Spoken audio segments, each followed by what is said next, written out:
ایک لڑکا تھا غریب گھر کا، اور اس کے ذمہ ماں باپ نے لگایا ہوا تھا کہ بس تم نے بکریاں چرانی ہیں۔ تو وہ 11-12 سال کا لڑکا تھا، صبح اٹھتا بکریاں لے کے جاتا، سارا دن بکریاں چراتا۔ بکریاں چرانا بہت مشکل کام ہوتا ہے، ایک تو گرمی ہوتی ہے، دھوپ میں بھاگنا پڑتا ہے، دوسرا کبھی کوئی بکری ادھر منہ مارتی ہے کوئی ادھر منہ مارتی ہے، تو ان کے پیچھے بھاگ بھاگ کے بندہ تھک جاتا ہے۔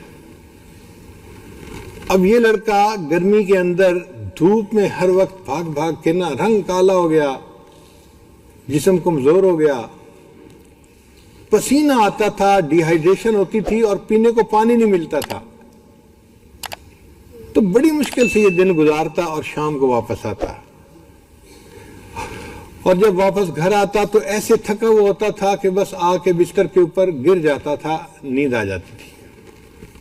اگلے دن جاگتا تھا تو پھر بکریاں چرانی، بکریاں چرا چرا کے اس کا نا ستیہ ناس ہو گیا تھا۔ ایک دن اس کو ایک دوست ملا، ایک دوسرے سے حال پوچھے۔ اس نے اس سے پوچھا کہ بھئی سناؤ تمہارا کیا حال ہے؟ انہوں نے کہا یہ بڑا مزے میں ہوں۔ وہ کیسے؟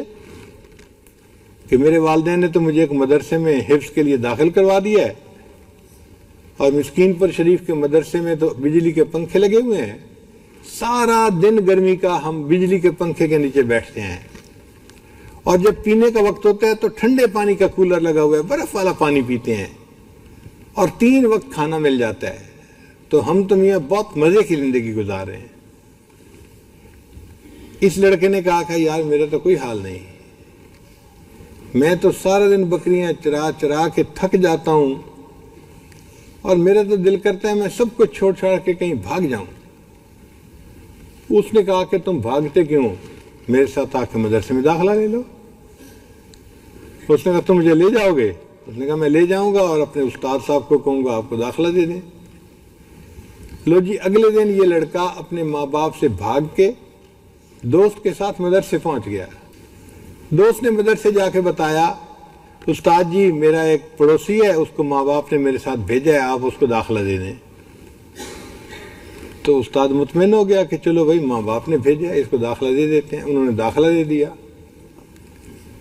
اب یہ جو بکریاں چرانے والا بچہ تھا، اس نے وہاں پر قرآن پاک یاد کرنا شروع کر دیا۔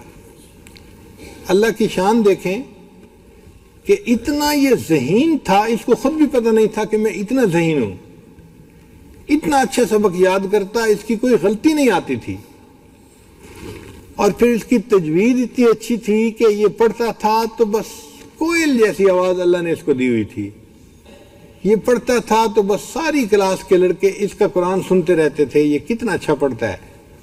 اب جب امتحان ہوتا اس کے 100 میں سے 101، 100 میں سے 101 نمبر۔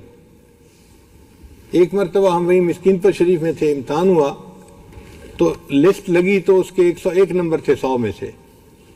میں نے قاری صاحب کو کہا کہ قاری صاحب ہم لوگ بھی یونیورسٹی میں پڑھ کے انجینئر تو بنے ہیں، لیکن لگتا ہے کہ ہمیں آپ سے گنتی نئے سر سے پھر سیکھنی پڑے گی۔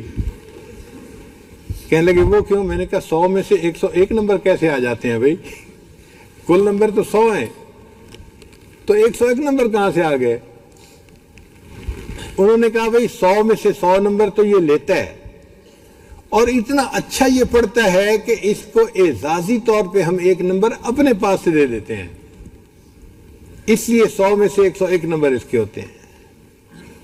اور واقعی ایک دن ہم نے اس کو دیکھا اپنی آنکھوں سے، عصر کے بعد بچے پڑھ رہے تھے اور میں اپنے کمرے میں بیٹھا مراقبہ کر رہا تھا، اچانک سورہ یوسف پڑھنے کی آواز آئی۔ اب مراقبے میں وہ آواز جب مجھے سنائی دی تو میں حیران، یا اللہ ایسی آواز سے اتنی اچھی سورہ یوسف کون پڑھ رہا ہے؟ تو میرے لیے مراقبے میں بیٹھنا مشکل ہو گیا، میری توجہ بار بار ذکر سے ہٹ کے قرآن کی طرف جائے، وہ جو پڑھ رہا تھا۔ 5-4 منٹ تو میں نے کوشش کی، پھر میں نے کہا کہ بھئی اس مراقبے کا کیا فائدہ۔ میں اٹھ کے باہر آیا تو دیکھا پوری کلاس کے بچے بیٹھے ہوئے ہیں، استاد بیٹھے ہوئے ہیں، اور وہ بچہ بیٹھ کے سورہ یوسف پڑھ رہا ہے، آنکھیں اس نے بند کی ہوئی ہیں اور لگا ہوا ہے سورہ یوسف پڑھنے میں۔ جو لوگ قریب سے راستہ گزر رہے تھے نا، وہ بھی وہاں کھڑے ہو گئے اور میں جو اپنے کمرے میں بیٹھ کے ذکر کر رہا تھا، معاملات کر رہا تھا، میں بھی چھوڑ کے وہاں پہنچ گیا۔ سارے لوگ اس کا قرآن سن رہے تھے، جب تک اس نے سورہ یوسف مکمل نہیں کی کوئی بندہ وہاں سے نہیں ہلا، اتنا اچھا قرآن پڑھتا تھا۔ خیر جب اس نے وفاق کا امتحان پاس کر لیا، حافظ بن گیا، تو اس نے اپنے استادوں سے مشورہ کیا کہ استاد جی مجھے کیا کرنا چاہیے؟ استادوں نے کہا بھئی آپ بہت ذہین ہیں، بہتر یہ ہے کہ آپ ملتان چلے جائیں اور وہاں پہ عالم بن جائیں۔ تو یہ نوجوان بچہ جو تھا یہ ملتان آ گیا اور وہاں آ کے یہ عالم بن گیا۔ اب عالم بھی بن گیا اور حافظ بھی بن گیا۔ اللہ تعالیٰ کی شان دیکھیں، اب اس نے چونکہ امتحان دے دیے تھے تو اس کو واپس اپنے گاؤں جانا تھا، اور یہ ابھی بھی ڈر رہا تھا کہ میں گاؤں واپس جاؤں گا تو میرے والدین مجھے کہیں گے کہ تیرا کام ہے بکریاں چرانا، جاؤ پھر بکریاں چراؤ۔ انہی دنوں ملتان کی ایک مسجد میں قرات کا مقابلہ ہوا، اور قرات کے مقابلے کے لیے انہوں نے کہا تھا کہ جو اچھی تلاوت کرے گا اس کو عمرے کا ٹکٹ انعام میں دیا جائے گا۔ تو بڑے لوگ راہ حضرات جو تھے اس میں مقابلے میں حصہ لینے کے لیے آئے۔ اس کو بھی کسی نے بتایا تو یہ قاری صاحب بھی پہنچ گئے۔ اللہ کی شان دیکھیں کہ مسجد کمیٹی والوں نے ایک عربی شیخ کو بلایا ہوا تھا، وہ بھی کسی مقصد سے اسلام آباد میں اس سے ملاقات ہوئی تھی، کوئی عرب کے رہنے والے تھے۔ ان کو انہوں نے قاضی بنا دیا، جج بنا دیا کہ جی یہ فیصلہ کریں گے کہ سب سے اچھی قرات کس نے کی۔ سب قرآن پاک پڑھا۔ جب اس قاری صاحب کے قرآن پڑھنے کی باری آئی نا تو انہوں نے اتنا اچھا پڑھا کہ سننے والوں کا دل مو لیا، انہوں نے دل خوش ہو گیا ان کا۔ سننے کے بعد ہر بندہ کہتا تھا کہ جی سب سے اچھا قرآن پاک انہوں نے پڑھا ہے۔ اب عمرے کی ٹکٹ کا رزلٹ اناؤنس ہونا تھا، تو وہ جو عربی شیخ تھے وہ سٹیج پہ آئے اور انہوں نے کہا کہ بھئی میری ذمہ داری تھی کہ میں اناؤنس کروں کہ کون فرسٹ آیا ہے۔ تو انہوں نے اس بچے کا نام لیا کہ انہوں نے سب سے بہتر قرآن پاک پڑھا ہے، اور اس کو ایک انعام دیا جائے گا مسجد کمیٹی کی طرف سے، وہ عمرے کا ٹکٹ ہے، اور ایک انعام دیا جائے گا میری طرف سے کہ میں اس کا قرآن سن کے جو خوش ہوا ہوں۔ اس کو 2 انعام ملیں گے۔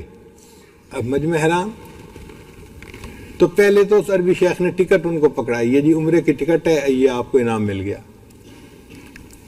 اب مجمع حیران ہے کہ بھئی اس کو دوسرا انعام کون سا ملتا ہے؟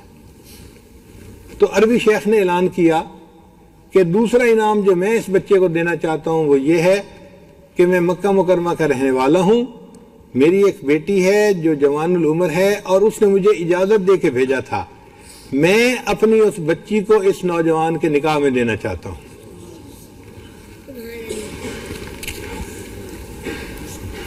اس لڑکے نے اپنے استاد سے مشورہ کیا، استاد نے کہا تو دیہات کا رہنے والا ہے، تجھے کس نے رشتے دینے ہیں؟ تیری قسمت ہے، اگر عربی شیخ تجھے رشتہ دے رہا ہے تو قبول کر لے۔ لڑکے نے ہاں کر دی، اور اسی مجلس میں اس کا نکاح بھی پڑھا دیا گیا۔ اللہ کی شان دیکھیں کہ جب نکاح ہو گیا تو دوسرے دن عربی شیخ نے کہا بھئی اب آپ کا نکاح میری بیٹی سے ہو چکا ہے، اب آپ میرے ساتھ سعودی ایمبیسی چلیں۔ وہ اس کو لے کے اسلام آباد چلا گیا۔ جو سعودی ایمبیسیڈر تھا نا وہ اس عربی شیخ کا دوست تھا۔ اس نے بتایا کہ جی میں نے اپنی بیٹی اس کے نکاح میں دی ہے اور اس کا اقامہ بننا ہے، فلاں بننا ہے، اور اس نے کہا جی کہ میں اس کو 5 سال کا ویزا لگا کے دے دیتا ہوں، آپ اس کو اپنے ساتھ ہی عرب لے جائیں اور وہیں پہ پھر اس کا اقامہ بھی بنوا دیں۔ اللہ کی شان دیکھیں کہ وہ عربی شیخ جو تھا اس نے اس نوجوان کا ویزا لگوایا، پھر اس کی ٹکٹ بنوائی اور اپنے ساتھ اس کو لے کر مکہ مکرمہ چلا گیا۔ وہ لڑکا جو دھوپ کے اندر بکریاں چراتا تھا اور پسینے میں رہتا تھا، آج قرآن مجید کی برکت سے اس کا گھر مکہ مکرمہ میں بنا، شادی ہوئی، وہاں کے ایئر کنڈیشن گھروں میں وہ رہنے لگ گیا، اور وہ بچہ قرآن پاک پڑھتا تھا جب وہ روزانہ رات کو طواف کیا کرتا تھا بیت اللہ کا۔ کہاں بکریوں کے پیچھے بھاگتا تھا اور کہاں بیت اللہ کا طواف کرتے ہوئے اسے قرآن پاک پڑھنے کی سعادت مل رہی ہے۔ یہ ہوتا ہے پرجوش طالب علم، کہ شوق ہوتا ہے اور وہ بندہ جو کام کرنا چاہتا ہے اس کو کر گزرتا ہے.